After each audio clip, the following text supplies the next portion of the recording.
much. It's wonderful to be able to be with you all, and I really appreciate the work that you are doing.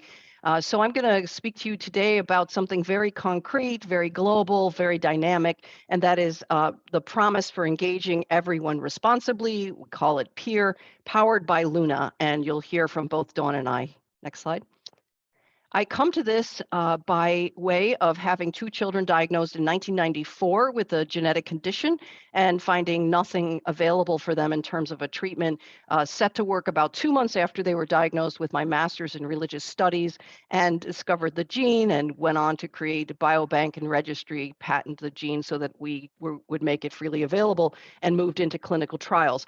I say all this not to be proud of what I did, but instead to say that right from 1995, 94, with no internet, we knew that people could actually be in the driver's seat. And we got a lot of requests to actually replicate this for other diseases. And so we moved on to Genetic Alliance, where about 20 years ago, I took over the CEO-ship.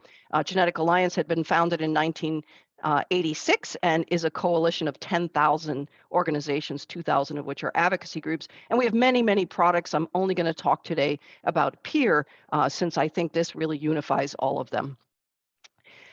We really believe that people-driven research needed to be implemented and made real. And so for many, many years, I've been writing papers on it, believing too that I had to be able to speak the language of those who are in power, those who are making decisions, and really talk much more about not just checking the box, but instead seeing that participants are actually at the center and doing the driving. This led us to articulate some principles that Genetic Alliance has had all along. So we run a registry system, biobank system, et cetera, because there was a huge demand to replicate what I had done for PXE International since it was the first lay-led registry. We established the Genetic Alliance Registry and Biobank in 2003. No one else was doing it and no one wanted to do it. We asked a lot of others, why don't you take this on? And there was no interest. Believing that communities are the drivers for registries and studies, we believe they're the best long-term stewards as well. Researchers retire, companies shift their interests and so forth, but we, the communities, never shift our interest. We're the best representatives of our members' needs. We believe that people must control access to their data, and that's been our belief for our 36 years. People must receive the results of their tests and studies. And basically, we can't have business as usual anymore. The biomedical industrial complex should be in service to those who need it.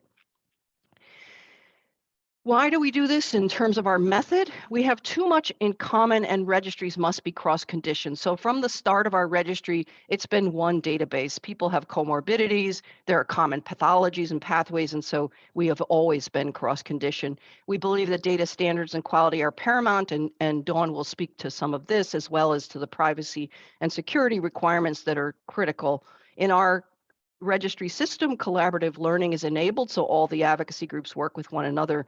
The consortium is governed by the advocacy organizations, and Luna itself is owned by the people who share data. New business models are constantly emerging and are supported, and we believe this mechanism should be as easy as putting a PayPal button on a website.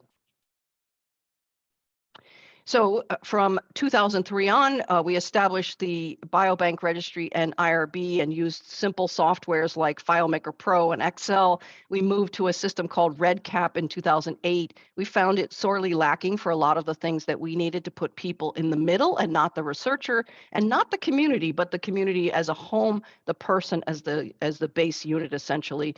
We won an innovation prize in a Shark Tank style competition, and that gave us the boost to actually create our own solution in 2014. But by 2019, we knew we could not keep up with the privacy laws in the world because this is a global solution, as well as we did not have the technical chutzpah to be able to do this. And so I'm going to turn this over to Luna because Luna is who we chose to partner with. Thank you so much, Sharon. I come at this, having been a caregiver, but also someone who's spent their whole career in health data and genomics. And even while my time at Illumina, got to collaborate with Sharon and really understand the problem. And what we built in response to the problem first starts, as Sharon says, with community. And why community? Because community is the source of truth. We look to each other for truth more and more. We don't look to experts, media, influencers. We find our truth amongst each other. But when we think about the technology we've had, it's largely been kind of chit chat platforms that, as Sharon mentioned, haven't put GDPR and privacy laws in the forefront yet. And those have been coming at us fast and furious.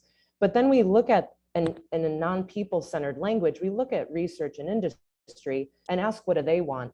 They want data now that's representative of people in the real world, non a clinical setting, longitudinal, multimodal, ideally leaving that data stay put with people, and operating with these privacy laws on their side, and really getting to data that's much more representative. And so what we've determined here with the opportunity together is exactly the data that communities need to solve their problems. I believe people can be researchers, is precisely what industry wants. And can we challenge ourselves to provide that data to communities to establish answers in the clock speed they need, which is yesterday, while also providing a lens to that data for industry to solve other problems that take a longer clock speed. So as I mentioned in my intro, we've been listening to this for a long time. We understand what people want and even participated in many of these publications with Sharon while I was at Illumina. And I won't say this here because we all know this is what people want,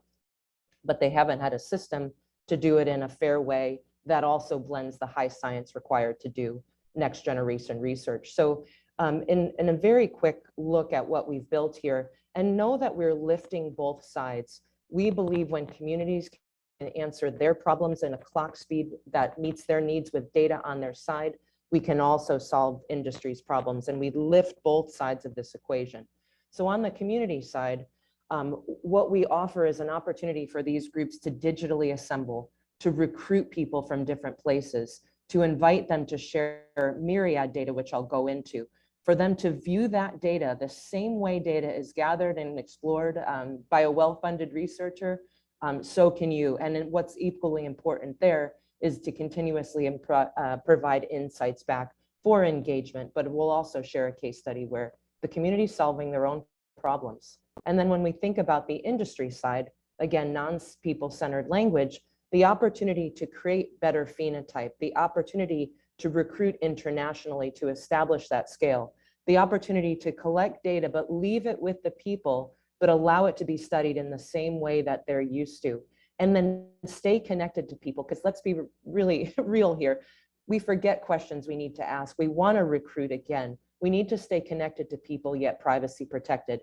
And let's all challenge ourselves to lean into those privacy laws, because they are hugely empowering to people. And if you do the technology right, they're not too hard to adhere to, which I'll go into later.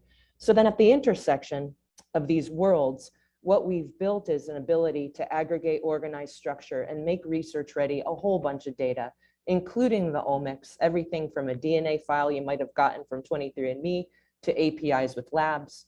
We connect to the vast majority of health records, electronic health records, so they're easily connectable and pulling that data in. A wonderful survey innovation from off-the-shelf validated instruments to bespoke, longitudinal, privacy preserving. Sharon will go into one of those innovations, and wearable sensors, monitors, et cetera. So the real good slew of data here that allows communities to work with industry in a language that they speak while empowering those groups to also access and make valuable that data. So it's a simple 1, 2, 3, starting with the platform, whether you want a next generation registry or you just want to do a study, this is a great place to gather people, to aggregate that data, and to study that data, to augment the data you collect with maybe some private or public data sets, to use preloaded tools like Tableau and other visualization and genomics tools, et cetera. Leave the data stay put, create a data stream, don't create a database, and stay connected with people. The case study I'll share here, and I think Sharon's going to leverage a little bit later, is one that was discussed at Biogen's Investor Day. So this was an opportunity for Genetic Alliance and Luna to help Biogen recruit in KCNT1 derived epilepsy. The goal was 25 people. Of course, you have to operate internationally. At the time, no advocacy group existed. So as we all know, we've got folks on Facebook and in pediatric neurologist's office, no place to go. So in summary, what happened here is we opened the platform. Of course, we operate remote and digitally. We want to change that for how all studies are done. I'm in the platform 200 parents with 115 children, so great representation here. Launched a patient-centered drug development meeting, leveraging the tools in Luna and surfaced what families want is quality of life, and what Biogen is focused on is seizure reduction. So let's focus on what those families want and really dig into this. We deployed community-driven innovation and surfaced that parents were really, some were finding great ways to hack the day, including Botox and salivary glands to reduce drooling, allowing kids to sit up, make eye contact, and create a better quality of life. Same outcome with some durable medical pillows that parents were very successful with, in addition to tea that reduce constipation and thereby reduce seizures. So what you see here is a durable value of community solving their own problems. And now as a result of Genetic Alliance's work, we have a foundation that's off and running with other research opportunities. And now, again, challenging ourselves to work within this industry in a manner that meets our values. Biogen, in this opportunity, there's 300% enrollment. That's terrific for research. 2 weeks to get to that goal, 200% of data collection, and new collaborators along the way in terms of including the top pediatric neurologists. So I hope it's clear that you see value on both sides of this. You see stickiness on both sides of this, and truly representative research in this case study. Sharon, I'll turn it back over to you. Yeah, so the case study that Dawn just gave you is one of many in which we have academics, industry, and advocacy working together.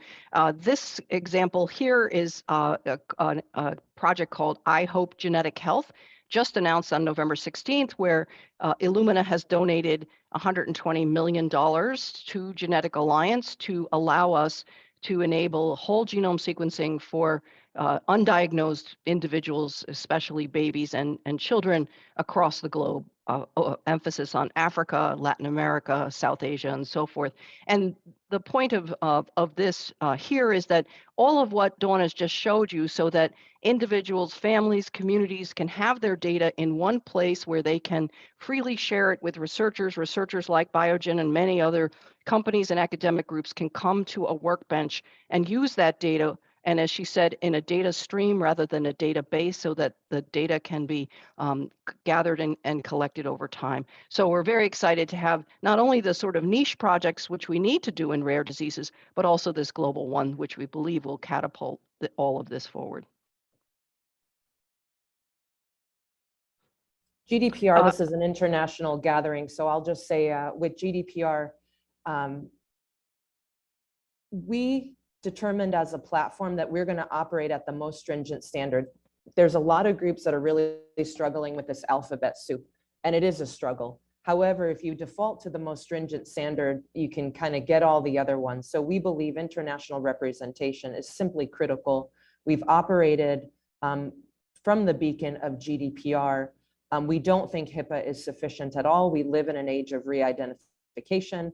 HIPAA was also based on de-identification and sharing that data or storing that data safely. We see over and over again that that's not happening. So we operate with GDPR not only as our beacon for the platform, so we manage it so that communities and researchers don't have to, meaning we bear the burden of the data controller role, but we also sit in the seat of, this is very empowering for people. If you remember back to what we know people want, GDPR answers that, and we believe people should control the use of their data. They should know where their data is being stored, and they should be able to understand what it's being used for, of course, and permission it for that use. And lastly, the right to be forgotten, simply put, the right to delete themselves. And so we've implemented all of this in the platform, again, because it's very empowering to people. It's what people want. And in an age of international research, it's what we must do. Sharon? One of the things that we're really excited about is that we've actually created essentially a new way of working around how people actually can be heard. And I think that you're going to hear some more about this from the other speakers as well, that when people's needs are at the center, very different things occur. And Dawn gave the example of now we have some babies and children with KCNT1 actually sitting up so that they might learn to crawl, et cetera. So right now, the current methods like Delphi processes and focus groups and other things are too long, they're not iterative, and they really don't perform well in the real world. Participants are feeling ignored when research comes to them because their needs are not represented in that research. The endpoints aren't ones they recognize often, and it's very slow. In an age that where we can get everything we want on our phone in our pocket, it doesn't seem to make any sense. And so we've created this system whereby we call it CDI, Community Driven Innovation, and we identify, we use design principles, we measure what it is communities want and what they can do to improve themselves, and then iteratively they feed that back into the system. And all of this, because what Dawn has talked about, is very easy to use. You can set up a community in about an hour on the platform. You can deploy your first questionnaire the next day. We have our own IRB, and so you have IRB approval because the platform is already IRB approved. All of this is very, very fast.